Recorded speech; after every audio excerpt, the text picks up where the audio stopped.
کسی بھی بڑی جگہ پر جانا ہو نا تو اس کے لیے آپ کو اس کے آداب کی جو ہے نا وہ خیال رکھنا پڑتا ہے. کسی بادشاہ، وزیر اعظم، پرائم منسٹر یا کسی بڑے بندے کے گھر میں داخل ہونا ہو تو سارے جہانوں کے جو بادشاہ ہے نا اللہ رب العزت، جب ہم اس کے گھر جاتے ہیں نا مسجد میں، تو ہمیں مسجد میں داخل ہونے کی دعا کا نہیں پتہ ہوتا اور نکلتے ہوئے دعا کا نہیں پتہ ہوتا، تو ہم مسجد کا حق نہیں ادا کرتے.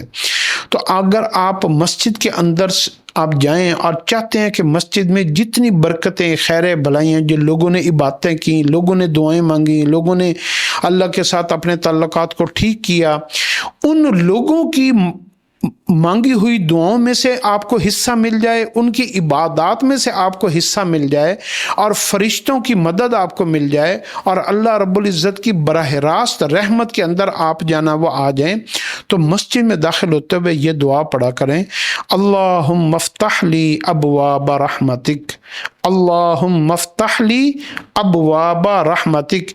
اے اللہ، تیرے پاس رحمت کے جتنے دروازے، خزانے اور مال و دولت اور جتنے اسباب ہیں نا یا اللہ، ان ساروں کو میرے اوپر ہمیشہ کے لیے کھول دے. یہ اللہ کا اس دعا کا مفہوم ہے. اور جب آپ وہاں سے نکلیں تو کیا پڑھیں؟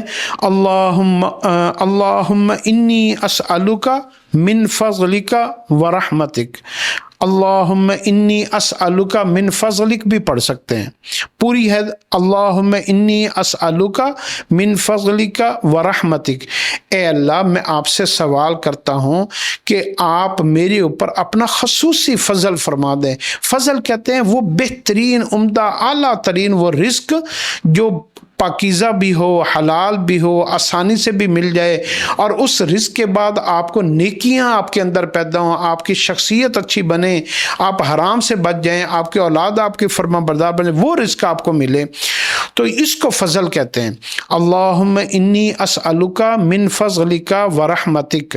اور اس کے بعد اللہ آپ کو اپنی رحمت کے سائے میں دنیا کی زندگی سے نکال کر آخرت کی عبدالآباد جنت والی زندگی میں آپ کو داخل کر دے. اس کے اندر رحمتک میں وہ جنت کا بھی سوال ہے.